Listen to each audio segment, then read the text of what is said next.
नमस्कार, देवभूमि चैनल में आपका स्वागत है। आज के इस वीडियो में हम बात करेंगे योगिनी एकादशी की। योगिनी एकादशी कब है, इसकी पूजा किस प्रकार से करनी चाहिए, वो कौन सी गलतियां हैं जिनको करने से आपको बचना चाहिए अन्यथा आपको बहुत नुकसान हो सकता है, वो नियम जिनके अनुसार आपको इस एकादशी का पारण करना चाहिए, पारण का समय क्या रहेगा, पारण की विधि क्या रहेगी, भोग क्या लगाना चाहिए भगवान श्री हरि को, और एक वो उपाय जिसको आप इस एकादशी पर अगर करते हैं तो आपके घर में माँ लक्ष्मी का सदा सदा के लिए वास होगा। और अगर घर में कोई आर्थिक परेशानी चल रही है, किसी की नौकरी या व्यापार में कोई परेशानी चल रही है, तो इस उपाय को करने से वो परेशानियां दूर होंगी और घर में अवश्य ही आपके आर्थिक रूप से खुशहाली आएगी। तो वीडियो को अंत तक देखिएगा, वीडियो बहुत महत्वपूर्ण होने वाला है। और क्योंकि आपका जो चैनल है देवभूमि, ये ज्योतिष संस्थान का अपना चैनल है जिसमें आचार्य द्वारा बताई गई सारी बातें आपको जो होती हैं वो शास्त्रों पर आधारित होती हैं, पंचांग पर आधारित होती हैं, जो हमारे देव ग्रंथ हैं उनके ऊपर ही आधारित होती हैं। कोई भी बात अपनी तरफ से नहीं बोली जाती है, कोई भी बात कहीं गूगल से नहीं ली जाती है। तो इसीलिए जो भी बातें होती हैं वो हमारे धर्म और आचरण अनुसार ही होती हैं। इसीलिए आपको सही और सटीक जानकारी हम अपने वीडियोज़ में समय समय पर देते आए हैं। तो चैनल को अगर सब्सक्राइब नहीं किया है तो चैनल को सब्सक्राइब अवश्य कर लें, और साथ में जो बेल आइकन का निशान है, एक बेल का निशान होता है राइट साइड में, उसको प्रेस करें ताकि आपको हमारे जो वीडियोज़ हैं उनका नोटिफिकेशन मिलता रहे। क्योंकि चैनल पर सिर्फ धार्मिक जानकारी प्रस्तुत की जाती है या वो सामाजिक जानकारियाँ प्रस्तुत की जाती हैं जो कि हमारे समाज के जागरण के लिए या आपके दैनिक कार्यों के लिए बहुत ही महत्वपूर्ण होती हैं, जो आपके लिए कहीं ना कहीं सहायक होती हैं। इसीलिए जो वीडियोज़ हैं वो बहुत महत्वपूर्ण होते हैं हमारे सारे के सारे ही। कई बार क्या होता है कि हम बहुत व्यस्त रहते हैं, हमें पता ही नहीं चलता एकादशी कब निकल गई, कि अमावस्या कब आ गई और पूर्णमासी कब आ गई या कौन सा व्रत कब निकल गया। आप इस चैनल को सब्सक्राइब अगर कर लेंगे तो क्या होगा कि जैसे ही कोई त्यौहार आने वाला होगा, हमारा वीडियो अपने आप आपके पास नोटिफिकेशन पे पहुंच जाएगा और आप उसको देख के उसके अनुसार अपना व्रत और त्यौहार मना पाएंगे। कोई भी जानकारी आपसे छूटेगी नहीं। वीडियो अच्छा लगे तो उसे लाइक अवश्य करें। कमेंट बॉक्स में जय श्री हरि लिखना ना भूलें। ऐसा करने से आप जिस भी किसी इच्छा की पूर्ति के लिए यह एकादशी का व्रत या पूजन करेंगे या कथा सुनेंगे, वह इच्छा आपकी अवश्य ही पूरी होगी। कमेंट बॉक्स में लिखें जय श्री हरि। आप कुछ पूछना चाहते हैं, जानना चाहते हैं, बताना चाहते हैं, अपनी राय देना चाहते हैं तो वह भी कमेंट बॉक्स में आप लिख सकते हैं। आपका हमेशा स्वागत है। हम जो भी आपके सवाल होंगे उनके तुरंत जवाब देने का प्रयास सदा करते रहेंगे। आइए बढ़ते हैं वीडियो की तरफ। बात करते हैं कि जो आने वाली एकादशी है उसका नाम क्या है। देखिए, आने वाला महीना है जुलाई। अभी निर्जला एकादशी गई है, उसके बाद जो आने वाली एकादशी है, जुलाई में 2 एकादशी आएंगी। एक जो एकादशी होगी वो होगी योगिनी एकादशी, और उसके बाद जो एकादशी आएगी उसको कहेंगे हम देवशयनी एकादशी। देवशयनी एकादशी जो होती है, इस पर देव सो जाते हैं क्योंकि भगवान श्री हरि विष्णु 4 महीने के लिए योग निद्रा में चले जाते हैं। इसीलिए इन 4 महीनों में कोई भी मांगलिक कार्य करना वर्जित होता है, मना होता है, नहीं किया जाता है। तो देवशयनी एकादशी भी आने वाले महीने अर्थात जुलाई में है। तो जुलाई की पहली एकादशी कब होगी? और अगर हम हिंदी महीनों के हिसाब से बात करें तो अभी महीना स्टार्ट हुआ है, जो आरंभ हुआ है वो है आषाढ़ का। साढ़ का महीना जिसे वर्षा ऋतु भी कहते हैं। तो साढ़ के महीने की पहली एकादशी, देखिए प्रत्येक महीने में 2 एकादशी आती है, एक कृष्ण पक्ष की, एक शुक्ल पक्ष की। जब महीना स्टार्ट होता है तो वो कृष्ण पक्ष होता है, उसके बाद जो दूसरा पक्ष होता है वो होता है शुक्ल पक्ष, जो अमावस्या के बाद प्रतिपदा से स्टार्ट होता है। तो कृष्ण पक्ष की जो एकादशी है उस एकादशी का नाम है देवशयनी एकादशी। ये एकादशी का जो व्रत और पूजन है यह भगवान श्री हरि विष्णु को समर्पित होता है। साथ ही इस दिन माता लक्ष्मी की पूजा भी की जाती है। अगर आप इस दिन माता लक्ष्मी की पूजा भी करते हैं तो माता लक्ष्मी के आशीर्वाद से आपके घर में सदा लक्ष्मी विराजमान रहती है, धन के भंडार भरे रहते हैं। तो एकादशी कब है ये आपको बताएं उससे पहले आइए जान लेते हैं कि जो योगिनी एकादशी है उसकी पूजा आपको किस प्रकार से करनी चाहिए। एकादशी का व्रत जिस दिन आप कर रहे हैं आपको ब्रह्म मुहूर्त में उठने का प्रयास करना चाहिए। ब्रह्म मुहूर्त में अगर आप नहीं उठ पाते हैं तो सूर्योदय से पहले अवश्य ही उठ जाना चाहिए। उठने के बाद स्नान आदि करके सर्वप्रथम सूर्य को जल देना चाहिए। सूर्य को जल देने के बाद आप जो पूजा स्थल है आपका वहाँ पे बैठ जाएं आसन लगा के, और भगवान श्री हरि की कोई तस्वीर या प्रतिमा आपके मंदिर में है, पूजा स्थल में है तो उत्तम है। अगर नहीं है तो एक चौकी लीजिए, चौकी पर एक पीला वस्त्र अगर आपके पास है तो वह बिछाइए और उसके ऊपर एक पुष्प रखिए। उनको भगवान को आसन देने के लिए, भगवान श्री हरि को आसन देने के लिए पुष्प रखेंगे। पुष्प के ऊपर भगवान की तस्वीर या प्रतिमा को स्थापित कीजिए। अब सर्वप्रथम भगवान को स्नान कराएंगे। स्नान आप अगर तस्वीर है तो सांकेतिक स्नान कराइए। किसी एक लोटे में या ग्लास में जल लीजिए और उसमें थोड़ा गंगा जल मिला लीजिए। भगवान को सीधे हाथ से थोड़े छींटे दीजिए। छींटे दे के साफ वस्त्र से उन्हें पोंछ दीजिए। अगर आपके पास कोई प्रतिमा है जिसको अभिषेक कराया जा सकता है तो वह उत्तम है, क्योंकि अगर आप अभिषेक कराते हैं भगवान श्री हरि को योगिनी एकादशी पर तो इससे अवश्य ही आपकी जो इच्छा है वह पूरी होती है। भगवान श्री हरि के आशीर्वाद से आपकी मनोकामनाएं पूरी होती हैं। तो अभिषेक किस प्रकार से कराना है, आप पंचामृत बनाइए। कच्चा दूध, दही, घी, शहद और शक्कर, इन 5 चीज़ों को मिलाइए। मिला के सबसे पहले भगवान को शुद्ध जल से स्नान कराएंगे, फिर आप पंचामृत से स्नान कराएंगे, फिर पुनः शुद्ध जल से स्नान कराएंगे। स्नान कराते समय ओम नमः भगवते वासुदेवाय, ओम नमः भगवते वासुदेवाय मंत्र का आप जाप करेंगे। स्नान कराने के बाद किसी स्वच्छ वस्त्र से उन्हें पोंछिए। पोंछने के बाद रौली कुमकुम आदि का तिलक लगाइए। पुष्पों की अगर माला है तो माला पहनाइए। पुष्प अर्पित कीजिए। घी का दिया जलाइए। धूप दिखाइए। वस्त्र के रूप में मौली का एक टुकड़ा तोड़िए। जो हम कलावा धागा बांधते हैं, मौली बांधते हैं हाथ पे, उसका एक टुकड़ा तोड़िए, वस्त्र के रूप में भगवान को अर्पित कीजिए। अगर हो सके तो एक पान का पत्ता लीजिए, उसमें सुपारी, लौंग, इलायची आदि रख के एक पान का बीड़ा बनाइए और भगवान को अर्पित कीजिए। अब हम व्रत करने का, पूजा करने का संकल्प करते हैं। सीधे हाथ में जल लीजिए और दक्षिणा के रूप में 1 रुपये का सिक्का कम से कम रखिए।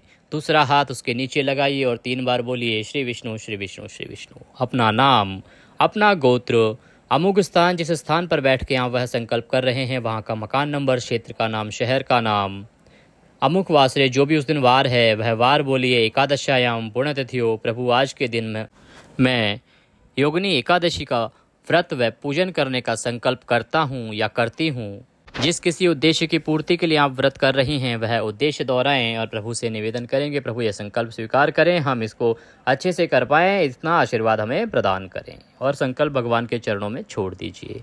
इसके बाद अगर आपके पास पर्याप्त समय है तो ओम नमः भगवते वासुदेवाय मंत्र का 1 माला का जाप कीजिए, अर्थात 108 बार जाप कीजिए।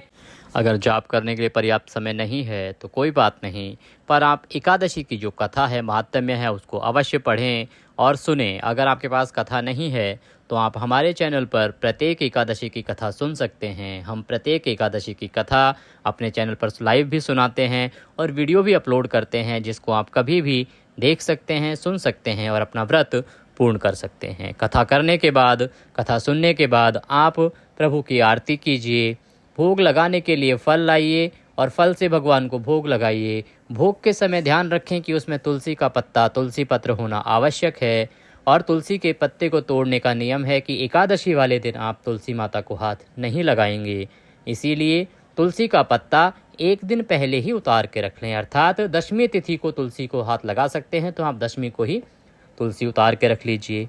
आपने अगर नहीं उतारी है, नहीं तोड़ के रखा है, तो आप नज़दीकी मंदिर जाइए, वहाँ पंडित जी ने उतार के रखी होगी, वहाँ से ले आइए या किसी पड़ोसी से आप ले सकते हैं। पर तुलसी माता को हाथ एकादशी वाले दिन तो आप नहीं लगाएंगे और बिना तुलसी पत्ते के आप भोग नहीं लगाएंगे। भगवान श्री हरि को भोग लगा के भगवान को नमस्कार कीजिए, बंधु बांधवों में प्रसाद वितरित कीजिए और पूरा दिन अपना मन क्रम वचन के अनुसार शुद्ध रहिए। नियम है कि आपको ब्रह्मचर्य का पालन करना है। मन में किसी के प्रति कोई वैर भाव, द्वेष की भावना नहीं आनी चाहिए। आप पूरे दिन अन्न व नमक ग्रहण नहीं करेंगे। आप शाम के समय फल आहार कर सकते हैं। व्रत का पारण अगले दिन होगा और पारण का जो नियम है वो है कि पारण हमेशा द्वादशी तिथि में किया जाना चाहिए, सूर्योदय के बाद किया जाना चाहिए। और सूर्योदय के बाद के अलावा एक ध्यान रखने वाली बात यह है कि द्वादशी तिथि आरंभ होने के बाद पहले 5 घंटे में पारण नहीं किया जाना चाहिए। इन विशेष बातों का ध्यान रखना है। अगर कभी आप पारण का मुहूर्त भूल भी जाएं कि मुहूर्त कब है, शुभ समय कब है, तो सिर्फ इतना देखिए कि क्या द्वादशी तिथि है सूर्योदय के बाद, और द्वादशी तिथि को निकले हुए कितना समय हुआ है। अगर 5 घंटे से कम हुआ है तो अभी आप पारण नहीं करेंगे, लेकिन अगर 5 घंटे से अधिक समय हो गया है तो आप पारण कर सकते हैं। हम अपने चैनल पर आपको पारण का शुभ समय भी प्रत्येक एकादशी का बताते हैं। आगे आपको समय बताया जाएगा और बताया जाएगा कि एकादशी कब है। देखिए, एकादशी की हम बात कर लेते हैं, उसके बाद आपको बताएंगे कि पारण की विधि क्या होगी और पारण आपको क्या खा के करना चाहिए, भोग आपको श्री हरि को किस चीज़ का लगाना चाहिए। उससे पहले जानते हैं कि आपको एकादशी जो है वो कब है। देखिए, पंचांग के अनुसार जो आषाढ़ मास के कृष्ण पक्ष की एकादशी है और जिसको कहते हैं हम योगिनी एकादशी। तो एकादशी तिथि की शुरुआत हो रही है 1 जुलाई को सुबह 10:27 पर और इस तिथि का समापन होगा 2 जुलाई को सुबह 8:41 पर। अब देखिए, आप सभी जानते हैं कि सूर्य उदय के अनुसार एकादशी का होना अच्छा होता है और वो भी अगर द्वादशी युक्ता हो तो वह श्रेष्ठ होता है। अब 1 तारीख को तो सूर्य के मुख से एकादशी है नहीं, 2 जुलाई को सूर्य के मुख से एकादशी है। तो आप व्रत करेंगे 2 जुलाई को और इसका पारण करेंगे 3 जुलाई को।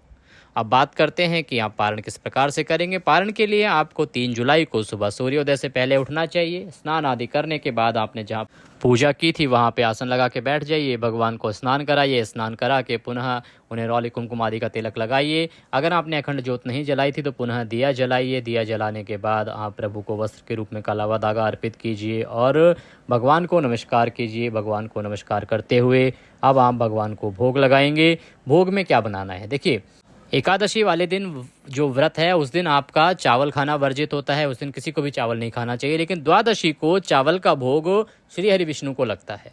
चावल में भी आप विशेष रूप से पीले चावल बना सकते हैं। आप घी, बूरा और चावल भगवान को भोग में लगा सकते हैं, या आप खीर पूड़ी का भोग लगा सकते हैं या फलों का भोग लगा सकते हैं। भिन्न भिन्न प्रांतों में भिन्न भिन्न प्रकार से जो है भोग लगाया जाता है, परंतु मुख्य रूप से पीले चावल का भोग भगवान श्री हरि को लगता है। अगर आप ऐसा करते हैं तो ये आपके लिए बहुत ही फलदायी होगा। साथ में इस दिन आपको माता लक्ष्मी की पूजा भी करनी है। माता लक्ष्मी को इस दिन आपको एक सुपारी अर्पित करनी है और माता से निवेदन करना है जो आपको परेशानी, आर्थिक परेशानी जीवन में चल रही है उसके निमित्त। माता लक्ष्मी को अगर आप इस दिन सुपारी अर्पित करते हैं और माता का पूजन करते हैं भगवान विष्णु के साथ साथ, तो अवश्य ही जो आपकी आर्थिक परेशानी है वो योगिनी एकादशी के बाद समाप्त हो जाएगी। तो आप भोग लगाएंगे भगवान को और उसके बाद करेंगे पुष्पांजलि, जो बहुत महत्वपूर्ण है। अपने सीधे हाथ में पुष्प ले लीजिए। पुष्प लेके और भगवान श्रीहरि से निवेदन कीजिए कि हे प्रभु, हमने ये जो योगिनी एकादशी का व्रत पूजन किया था, इसमें कोई गलती, कोई त्रुटि, कोई भूल हमसे हुई हो तो उसे क्षमा करें, क्योंकि आप दया सिंधु हैं और हम आपके दर के भिखारी हैं। प्रभु, हम अज्ञानी जीव हैं, हमें कुछ नहीं आता, जैसी बन पड़ी है वैसी पूजा सेवा हमने आपकी की है। इसमें कोई गलती, कोई त्रुटि हमसे हुई हो तो उसे क्षमा करें। और इसके निमित्त आपको देने के लिए हमारे पास कुछ भी नहीं है, क्योंकि तन मन धन सब कुछ आप ही का है। हमारे पास क्या है? मालती मलका जाति सत्पत्राणि संयुक्तम पुष्पांजलिम मया दत्ता ग्रहणम परमेश्वरः। ये पत्र पुष्प की भेंट है प्रभु, इसे स्वीकार करें और वह पुष्प भगवान के चरणों में अर्पित कर दीजिए। भगवान को नमस्कार कीजिए।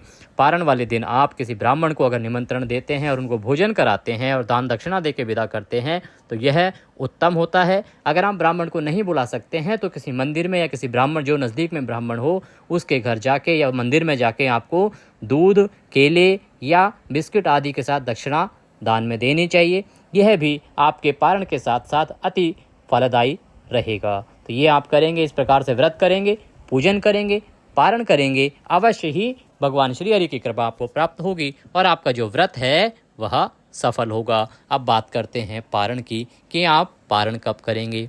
देखिए, 3 जुलाई को सुबह 5:27 से लेके 7:11 तक का जो समय है ये पारण के लिए शुभ है। इस समय में अपने आप व्रत का आप पारण कीजिए। ये जानकारी थी एकादशी के बारे में कि एकादशी कब है, किस प्रकार से आपको करनी चाहिए। संपूर्ण जानकारी आपको इस वीडियो में दी गई है। वीडियो को अधिक से अधिक लोगों तक पहुंचाइए, शेयर कीजिए। अच्छी जानकारी जितनी अधिक लोगों तक पहुंचती है वह अच्छा होता है।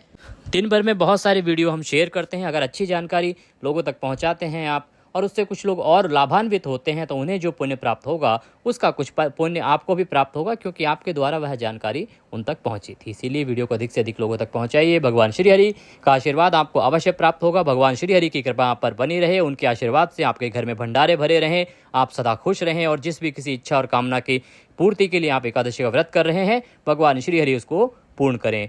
इस वीडियो में अभी के लिए इतना ही। अगले वीडियो में फिर होगी आपसे मुलाकात, तब तक के लिए जय श्री हरि।